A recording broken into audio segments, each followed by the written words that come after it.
Amigos telespectadores da Rede Vida de Televisão e do programa Páginas Difíceis da Bíblia. Diácono, sim, onde estamos? Nós estamos na carta aos Romanos, exatamente no capítulo 7º. Um capítulo muito denso, difícil realmente. Porque eu disse que entrava um complicador no pecado que conduz à morte. Certo. É a lei. Para Paulo, o homem no estado atual, abstração feita da redenção em Cristo, carrega consigo a carne do pecado. A carne do pecado, que para alguns é a concupiscência. Certo. Este realiza o mal. A lei tenta coibi-lo, mas não conseguindo coibi-lo, porque é impotente, não por ela, mas devido ao ser humano no estado em que está, o torna transgressor dela. E a lei acaba por agravar a situação, porque agora exige, por força de lei, que ele seja condenado ao pecado, à morte eterna. Portanto, Paulo diz que o pecado personificado, servindo-se, e isto aqui não deve ser entendido apenas, o pecado personificado se serve da lei, com a sua transgressão, ele entra em mim e me conduz à morte. Então está aí o itinerário. O pecado se serve da lei para uma carne que já é pecado. Primeiro ele entra, agora ele se serve da lei e conduz à morte. Vamos dar um exemplo e tudo fica claro. O texto diz, referindo-se a Adão, evidentemente, Adão e somos outros, enquanto não há lei eu vivia. Veio a lei eu morri. Entendendo, vivendo a vida de Deus e morrendo morte eterna. Enquanto não havia lei eu vivi. Nós podemos dizer que o homem nunca deixou de ter lei. Enquanto ser humano e com consciência reflexa, e já falamos isso, o homem necessita de uma lei. Claro que necessita da lei, ele precisa de uma orientação. Ele não é um animal. Só que a lei pode estar perfeitamente dentro do ser humano, a lei pode estar identificada com o ser humano, de tal maneira que ele, realizando o que ele quer, ele realiza a lei. É necessário, é uma lei do nosso organismo que nós respiremos. Existe uma lei para que o homem respire? Não precisa, não. Para quê? Se todos nós respiramos normalmente. Existe uma lei para que cada um busque sua própria felicidade? Não. Será? Já está implícito, a gente já busca, já sente a sede. O que está implícito em mim não é mais lei, é eu. É a lei identificada comigo, ou eu identificado com a lei. Assim ficou mais claro. Que é a mesma coisa. O problema está quando o pecado entra, coloca a lei fora.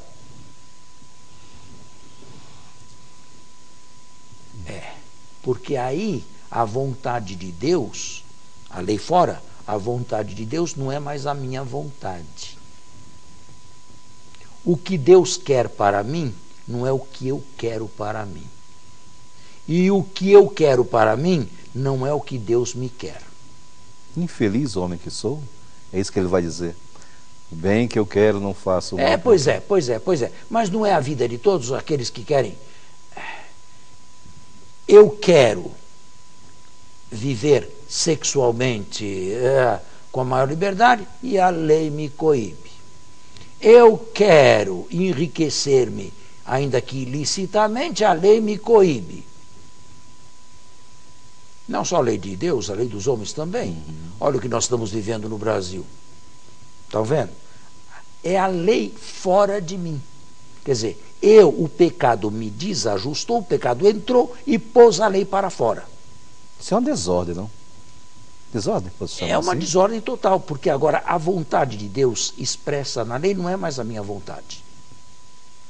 E, conforme diz São Tomás, escravo é aquele que é conduzido desde fora, por alguém que não é ele. Ainda que seja a lei de Deus, é escravo, porque não é ele. Livre é aquele que se conduz a si mesmo. Se eu observo uma lei fora de mim, uma lei que me oprime, uma lei que me oprime, me angustia, eu sou escravo dessa lei. Entende? Ainda que seja a lei de Deus, eu sou escravo, porque eu não gostaria de fazer aquilo. Quanto cristão há, quanto católico há que vá à missa porque é obrigado, só para não cometer pecado? Vai à missa, mas fica no último banco, chega atrasado, não vê a hora que aquilo termine. Cumpriu o preceito. Escravo da lei. Ao lado dele tem algum lá feliz, participante, que gosta, que vem por... O primeiro é escravo da lei. O segundo introduziu a lei. O segundo é livre. A lei não existe mais para o segundo. A lei da comunhão pascal não existe mais para nós que comungamos sempre, todos os dias. Não existe mais essa lei. Mas está muita gente que faz isso mediante a lei. Ficou Percebe? claro, bem claro assim. Com os exemplos ficam mais claros. Quer dizer, a lei, quando está fora e quando, sobretudo, me leva numa direção que eu não gostaria de ir, significa que eu estou completamente desajustado. Deixa eu só fazer uma pergunta, só para ficar mais claro, até para o telespectador. Quando o Paulo se refere à lei em si, ele se refere ao decálogo? Não, ele se refere à Torá de Moisés. A Torá de Moisés, não ao decálogo decálogo. Junto, decálogo junto, tudo junto. Uhum. Tudo junto. Tudo junto. Tudo junto. E podemos dizer que a lei do Novo Testamento também. Também. Enquanto o texto escrito é amai-vos uns aos outros, isso não me dá força, não. Quem me dá força é o Espírito Santo, não é o texto, não. Quem me dá força é o Espírito de Jesus, através do texto. Mas é dele que vem a força, não é do texto, não. O texto é letra morta. Perfeito, perfeito. Tanto a lei do Novo Testamento. É a mesma coisa. Agora, São Tomás diz o seguinte: existem aqueles que vão ao bem. A gente pode escolher entre o bem e o mal? Somos livres para escolher entre o bem e o mal? Se somos livres? É. Somos, não? Não, não somos. Não? Não, não somos. Não somos porque ninguém nos permite escolher entre o bem e o mal. Nem a lei dos homens. Nem a lei dos homens. Eu não posso escolher ser ladrão. Não eu estava pensando de outra forma. Não posso. Tem o bem e tem o mal. Eu não posso estar neutro. O bem e o mal não são assim. Ambas. Não. Eu tenho que ir ao... Eu posso escolher entre o verde ou o amarelo, entre estar em Brasília ou estar em São Paulo, porque são modalidades de bem. Certo. Mas escolher entre o bem e o mal, entre a desonestidade e a honestidade, eu não posso. Agora eu entendi. De jeito nenhum. Agora, supondo isto, de São Tomás, existem aqueles que vão ao bem, porque o bem faz bem. Estão plenamente identificados com a lei. Não há lei para eles. Para o justo não há lei, diz aí a Escritura. Para o justo não há lei. Existem aqueles que vão ao bem amparados por outros, ajudados sem coação. E é a grande maioria, que precisa de conselheiros, de orientadores, mas vão. Em terceiro lugar, existem aqueles que vão ao bem coagidamente. Aí entra a lei. Aqui no terceiro nível entra a lei. A lei é uma espécie de pedagogo forte que empurra e vem. E vem. Ainda que vem. Eu quero matar, mas se eu matar eu tenho 30 anos de cadeia. Então é melhor pensar 3 vezes. Mas eu quero, gostaria. No meu coração já matei. Só não perpetrei o ato externo. E finalmente existem aqueles que não vão ao bem nem coagidamente. Para esses a lei é maldita e exige a punição. certo? Há muitos anos atrás, e eu posso dizer isto porque ninguém indivíduo, há muitos anos atrás, procurou-me uma senhora, depois, uma senhora já de meia idade, na secretaria após a missa, falando que eu tinha celebrado por alma do marido dela, que tinha falecido e estava inconsolável, porque tinha perdido o marido, devia ter os seus 50 e poucos anos, e estava viúva e não se adaptava e não aceitava o que aconteceu com ela. E queria saber de mim se na vida eterna vai ver o marido dela de novo. Bom, primeiro eu tive dó da mulher, porque a vida eterna para ela não é Deus, é o marido. Está num estado desse, devia estar numa situação psicológica péssima, não é?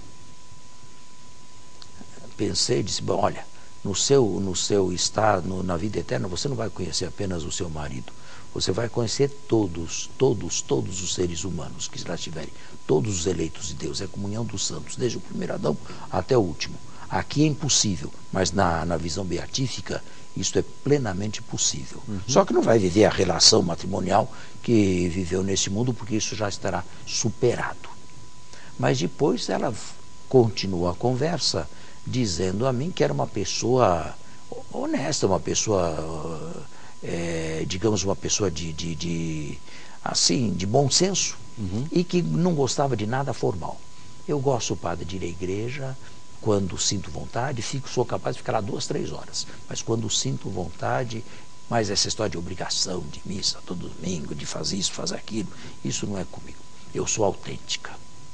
Eu deixei que a mulher dissesse tudo o que quisesse e depois, com jeito, eu disse, bem, aí está colhido dos seus lábios que a senhora é muito pior diante de Deus do que imagina ser. É muito pior diante de Deus do que imagina ser. Ela levou um susto assim. Mas agora tenho que explicar, só que é intervalo, vamos fazer intervalo e eu explico. Disse então a ela, agora eu explico. A senhora, quando era namorada ou noiva do seu marido, a senhora não ligava para ele 5, 6, 7 vezes por dia, para não dizer nada. A senhora não procurava com assiduidade, claro. E por que a senhora não faz isso com Deus? Por que a senhora vai a Deus só quando lhe dá vontade? E quase nunca lhe dá vontade. É raro dar-lhe vontade. É que a senhora está diante de Deus numa situação pior do que imaginava. E o que é mais trágico ainda, transforma isso em virtude da autenticidade. Não.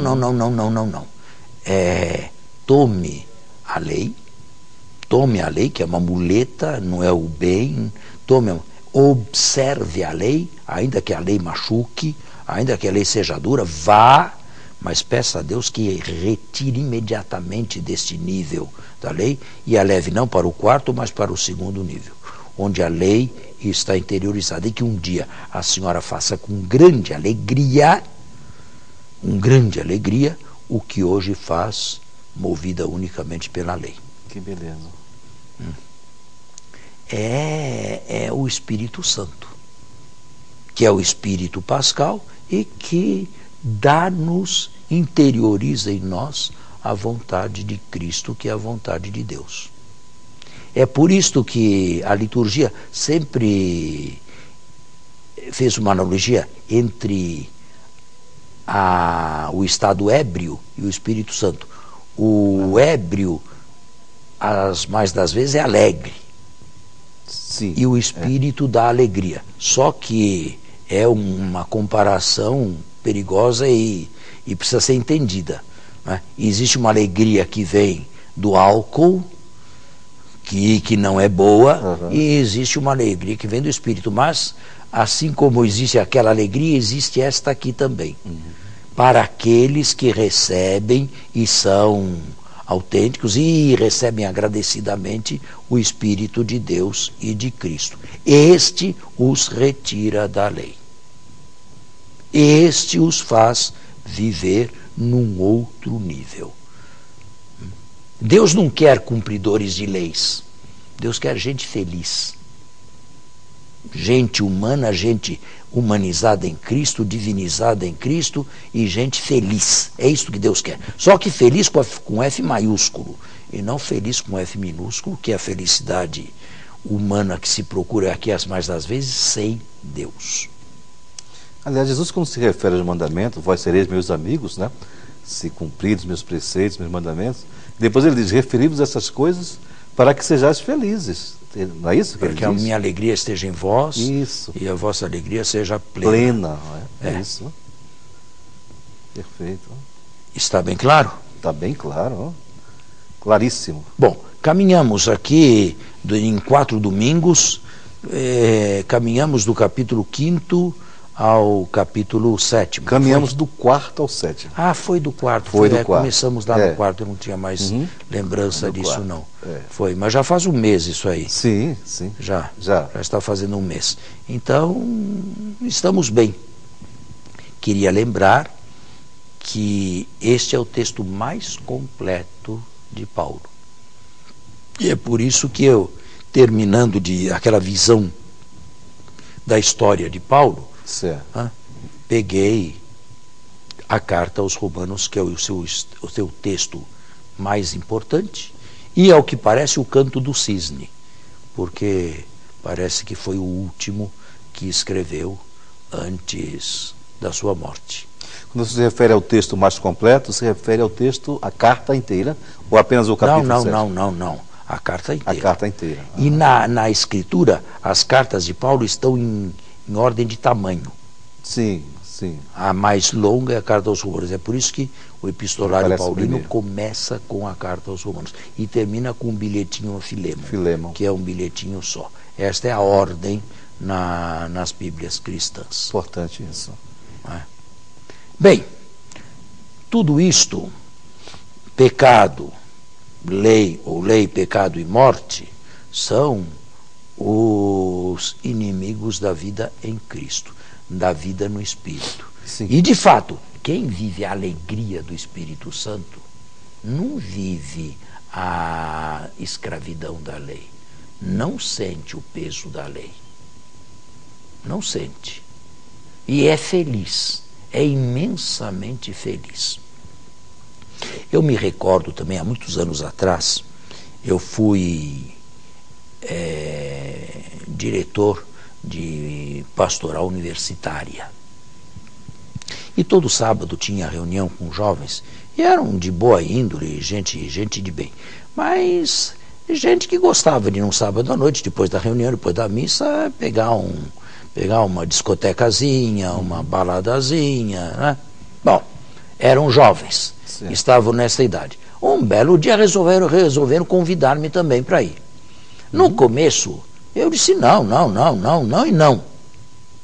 Mas insistiram tanto, falaram tanto comigo, que eu disse, bom, eu vou deixar de ser chato, porque já que eles são bons comigo, já que eles são, né, prestativos, quando eu peço alguma coisa, eu vou lá.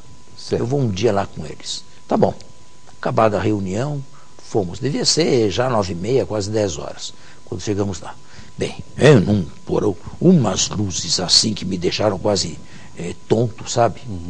Uma música gritante, berrante, sufocante, e aquela gente pulando por lá. Olha, a trancos e barrancos eu aguentei 1 hora. Depois eu me levantei da mesa e disse, meus amigos, eu não aguento mais, eu vou me embora. Fica mais um pouquinho, não sei o que, tá animado? Eu não aguento mais, eu vou me embora. Bem, eles se levantaram também e saíram comigo, não é? Eram umas 4 pessoas.